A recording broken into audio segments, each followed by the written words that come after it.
The sun stood directly above her head, heavy and merciless, pressing down as if the sky itself had decided she no longer deserved shade. The sand beneath her knees burned through skin and bone, but she did not move. She had learned quickly that movement invited pain, and pain invited death. An iron collar crushed her throat, tightened until every breath felt borrowed. A chain ran from her neck to the women beside her, close enough that she could feel their shaking, close enough to hear breath turn into sobs and prayers, whispered in languages she did not fully understand, yet somehow understood perfectly. Fear does not need translation. For a brief moment, a shadow crossed her face, blocking the sun. Relief came instantly, then vanished just as fast. Rough hands grabbed her jaw and forced her mouth open. Fingers pressed against her teeth, her tongue, the soft places meant never to be touched by strangers. She gagged, but the chain snapped tight, holding her upright. The man inspecting her did not rush. He pulled down her eyelids, checked the whites of her eyes, hooked a finger inside her lip, and dragged it down as if she were an animal at market. He was searching for sickness, weakness, anything that would reduce her value. To him, this was not cruelty. It was routine. She did not yet understand what this moment meant, but it would decide everything. 12 days ago, she had another life. 12 days ago, she woke to her mother's voice and the smell of cooking fires. She knew the paths between the huts, where the ground cooled under shade at midday, where children played, where elders spoke. She had a name that carried history, a name spoken with love. That world ended at dawn. Men with swords came while people slept. Those who resisted were cut down where they stood. Those who ran were hunted. She watched her mother fall, and she kept walking, because the rule was clear even without words. Stop, and you die. Walk, and you might live. Survival did not feel like mercy. It felt like punishment stretched over time. The man stepped back. A small nod followed. Another man approached holding a leather pouch. Coins shifted inside, with a sound that echoed in her memory longer than screams. Metal passed from one hand to another. She had been sold again. The third time this month. In Arabic, there was a word for what she was now. Jariya. Slave girl. The word sounded almost gentle, almost clean, but it hid the truth. It meant her body was inventory. Her future belonged to whoever paid for it. Her past no longer existed. She was not a daughter, not a sister, not a person whose absence would be noticed. She was a commodity moving along a route older than any of the men standing around her. Where they were taking her, history would later pretend nothing had happened. Records would thin. Language would soften. Silence would replace detail. This was not an accident. This trade survived because it was designed to erase people completely. No names, no graves, no descendants to remember. As the chain pulled tight and the line of women began to move again, she did not yet know the full shape of the system consuming her. But she was already inside it, and escape was no longer part of the story. The trade without memory, they marched at dawn and stopped only when bodies collapsed. The chain decided the pace, not strength or will. If one woman stumbled, the rest felt the jerk at their throats. If one fell, the others were dragged with her until guards intervened, not out of mercy, but calculation. Dead weight slowed profit. The desert was not empty. It was organized. Wells were known. Rest points were measured. Every step followed routes carved by centuries of repetition. This was not chaos. It was logistics refined over generations. At night, fires burned low. The women were kept together, always together, because isolation bred escape.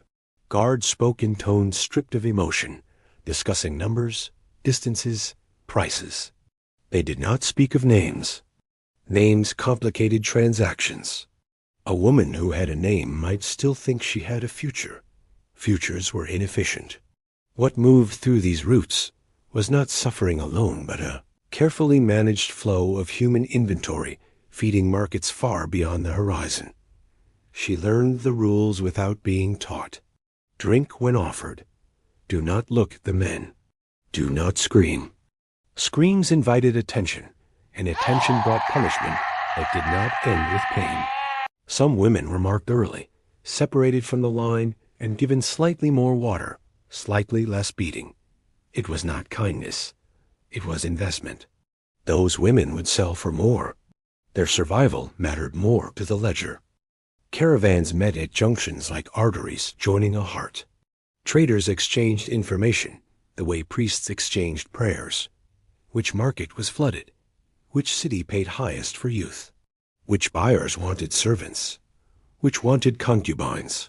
Which wanted bodies for labor that did not require strength, only obedience? The system adapted constantly, shifting routes when wars closed passages, redirecting supply when prices dropped. It survived plagues, dynasties, and revolutions because it was never dependent on one ruler or one empire. It was a network, and networks are hard to kill. She overheard fragments as they walked. Cairo, Tripoli, Tunis, Marrakesh. Names that sounded unreal, places that existed only as threats and promises. Each destination carried a different fate. No, none carried freedom.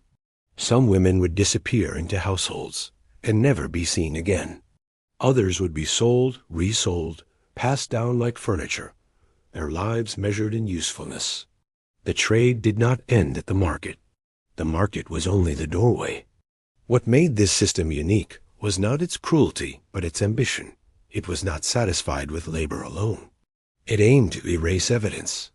Men were removed in ways that ensured no families could grow.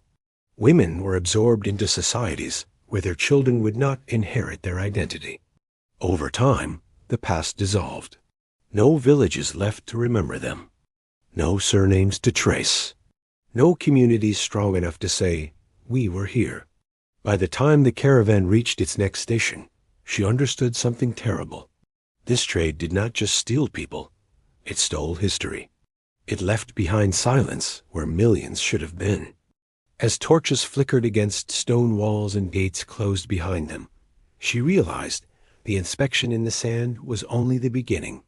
Ahead lay places historians would later struggle to describe, because what waited there was designed never to be remembered at all. The men were taken first, always first. At capture sites, they were separated within minutes, pulled from families before goodbyes could form into words. Traders examined them with the same cold efficiency used on livestock, measuring strength, teeth, age, and scars. Young and healthy meant one fate. Old, injured, or defiant meant another. Many were killed immediately. Their bodies left where they fell because transport cost more than they were worth. But for those selected to continue, survival did not mean mercy. It meant preparation. Along certain points of the routes, places known quietly among traders, the caravans stopped. These were not markets. They were processing grounds. Here, men were turned into something the system required more than laborers, eunuchs. The procedure was not rare, accidental, or hidden. It was routine, organized, repeated for centuries. Castration reduced resistance, eliminated reproduction, and ensured obedience. It also erased futures. A man who could not have children could not leave descendants to remember him. That was the point. The work was outsourced to specialists. Some monasteries along the Nile became infamous for it, developing techniques meant to increase survival just enough to keep profits high. Even so, death rates were catastrophic. Blood loss, infection, shock. For every man who lived, several died screaming in the sand. The numbers were accepted as loss, not tragedy. Traders calculated accordingly. If a market demanded 100 eunuchs, they began with 4 or 5 times that number. Human lives were inputs. Death was overhead. Those who survived were changed forever. Their voices softened. Their bodies weakened. Their identities were stripped as thoroughly as their future. They were marched onward, quieter now, moving like shadows. Some would guard harems. Others would serve in palaces, trusted precisely because they were no longer considered complete men. Their suffering was not accidental. It was engineered. What followed was the most effective erasure in history. These men left no families behind, no sons, no grandsons. No line of memory passed down through generations. When they died, the record ended. Graves, if they existed at all, were anonymous. Names disappeared. Over time, entire populations vanished, not through a single massacre, but through a system designed to make sure they could never return in any form. Historians later struggled with this absence. They searched for communities that should have existed, for migrations that never appeared. They found silence. The absence was not a mystery once understood. It was proof of success. The trade did not merely exploit bodies, it planned for forgetting. As the caravans continued north, the women noticed the men were fewer each day. Some vanished overnight. Others returned altered, eyes hollow, movements cautious, pain carried in every step. No one explained why. Explanation was unnecessary. Fear taught faster than words. By the time the desert winds erased the tracks behind them, half the men who had been captured were already gone, removed from history with surgical precision. And while the world would later forget these men almost entirely, their disappearance served another purpose. It prepared the ground for what awaited the women next. The system had removed one future. Now it would decide another. The women were not spared because anyone cared whether they lived. They were kept alive because the system needed them intact. Where the men were reduced to silence and disappearance, the women were preserved with intent. Traders spoke of them differently, using terms that sounded practical, almost gentle, but every word pointed back to the same truth. Fertility had value. A woman who could bear children, who could serve for decades, who could be reshaped to fit a household's needs, was worth protecting just enough to arrive whole. From the moment they were separated, the rules changed. Food was measured carefully. Water was rationed, but not withheld completely. Beatings became selective. Damage reduced price. The women learned quickly that obedience was not safety, but resistance was costly. They were inspected repeatedly along the route, their bodies evaluated for age, health, and appearance. Girls too young were a burden, needing years of feeding before profit. Women too old were discounted. The most sought after fell between childhood and maturity, old enough to survive, young enough to be controlled. Markets had preferences, and experienced traders knew them instinctively. Certain regions paid more for certain features. Ethiopian women were prized across many markets, their appearance commanding higher prices and greater competition among buyers. A woman who met these standards might receive a blanket at night, a sip of extra water, a place closer to the camels. These small mercies were not kindness. They were insurance policies. Families were dismantled with speed and precision. Mothers were torn from children, sisters dragged from sisters, wives ripped from husbands. The separations happened at collection points, where chains were rearranged and groups reshuffled. Screaming did not stop the process. It slowed it. Guards pried fingers loose, struck hands away, and forced lines to move. European travelers who witnessed these scenes struggled to describe them later, writing of cries that echoed long after the caravans disappeared. Some admitted the sounds followed them for years, resurfacing in dreams, refusing to fade. Once the women reached the great cities, the trade became quieter, but no less brutal. They were cleaned, oiled, dressed, made presentable for buyers who would pretend the suffering ended at the market gate. Transactions happened in courtyards and shaded rooms, away from public view. Buyers asked questions without asking them directly. Age, health, obedience, fertility. Each answer carried a price. What followed varied by destination, but the pattern remained constant. Their children, if they survived, were rarely allowed to belong to them. Names changed, languages faded, memory weakened by design. Over time, the women disappeared into families that did not acknowledge them as ancestors. This was the quiet efficiency of the system. No mass graves, no public executions, just absorption and forgetting. By keeping the women alive but unrecognized, the trade ensured there would be no communities left to remember where they came from. As night fell over the cities and doors closed behind them, the women entered a different kind of captivity, one that did not end in death, but in something closer to erasure. And beyond those doors lay rituals, customs, and private worlds that history would later struggle to describe, not because evidence was absent, but because the truth was deliberately hidden from view. Behind the walls of palaces and wealthy homes, the trade did not end. It transformed. What had been open brutality on desert routes became something quieter, wrapped in etiquette, religion, and custom. The women were no longer chained in public, but they were never free. They entered enclosed worlds governed by rules that outsiders were never meant to see. These spaces left few records because they were designed to function without witnesses.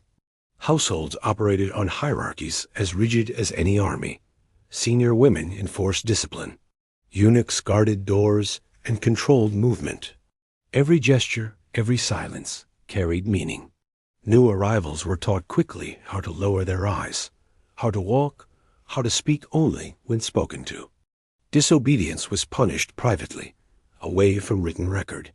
What happened inside these walls was considered domestic, and domestic life rarely interested chroniclers unless it affected politics.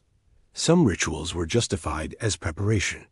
Bathing ceremonies, inspections, instructions delivered in careful tones. Others were framed as tradition, practices passed down without explanation. Certain nights mattered more than others. Certain rooms were forbidden. Certain silences were absolute. The women learned which doors not to ask about, which sounds to ignore. Survival depended on understanding what could never be discussed. Manuscripts that do survive speak cautiously. Words like service, household duty, and favor appear where detail should be. Writers chose euphemism over description, knowing some truths were dangerous to record openly. Yet between the lines, patterns emerge. Repetition, control, the systematic use of bodies to reinforce power and status. Ownership was not only economic, it was symbolic. Possession demonstrated authority in ways armies could not. For some women, life became a long endurance measured in years rather than miles. They aged inside courtyards, watching seasons pass through narrow openings. Youth faded, value declined, roles shifted. A woman once prized for her appearance might later be assigned to supervise others, becoming part of the system that had consumed her. This was not advancement. It was containment. The system reused its victims as tools. Religion was often invoked, not to comfort, but to justify. Selective interpretations were used to normalize what would otherwise seem indefensible. This framing mattered. It allowed participants to see themselves as lawful, even virtuous, while suffering continued unseen. When practices are sanctified, they become harder to question and easier to forget. Over centuries, these private worlds left almost no trace, no monuments, no official decrees, just scattered references, damaged pages, and uncomfortable gaps. Historians later debated whether silence meant exaggeration by critics. But silence, repeated across regions and centuries, is not absence. It is evidence of deliberate concealment. The women did not vanish overnight. They disappeared slowly, absorbed into households, renamed, repurposed, remembered only within walls that did not speak. By the time empires rose and fell, their stories had already dissolved into custom. And beyond these rituals lay the final outcome the system depended on, a future where millions had lived, suffered, and died without leaving a mark strong enough to challenge the story told by those who benefited. What remained was not just forgotten history, but a carefully maintained void one that still shapes how this past is spoken about or avoided today. In the end, the most disturbing legacy of this trade was not the violence itself, but how completely it succeeded in vanishing. Empires collapsed, borders shifted, rulers were replaced. Yet this system endured because it learned how to hide inside ordinary life. It did not need monuments or declarations. It lived in habits, in households, in laws written softly enough to sound reasonable.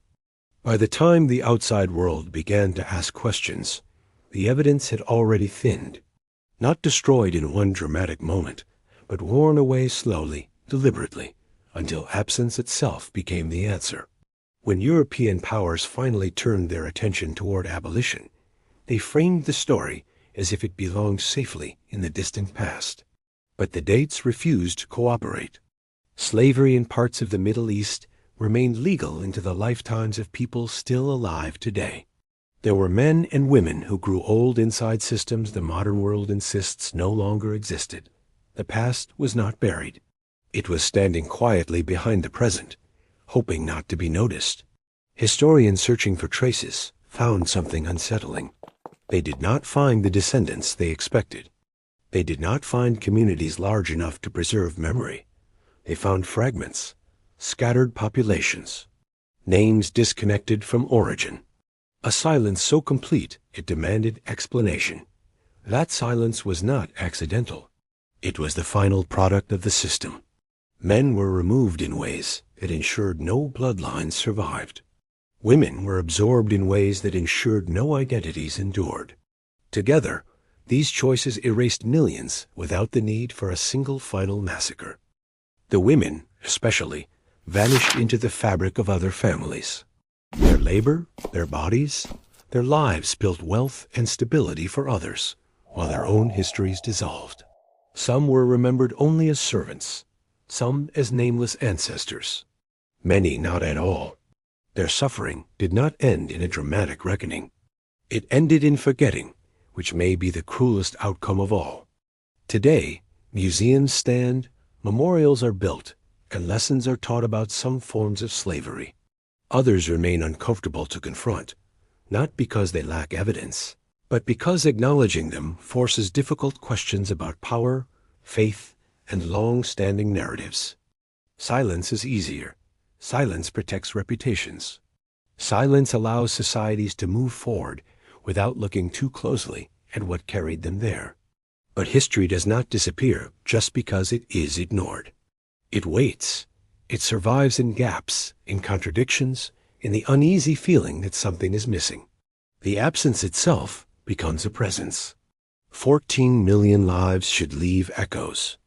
When they do not, the void speaks louder than any monument. This story does not end with justice or resolution. There is no moment where balance is restored. There is only recognition, the understanding that an entire system was built not just to exploit, but to erase, and that its greatest success was convincing the future that there was nothing left to remember. What remains now is choice. To look away, as so many generations did, or to sit with the discomfort, name what happened, and refuse to let silence finish the work that chains and deserts began.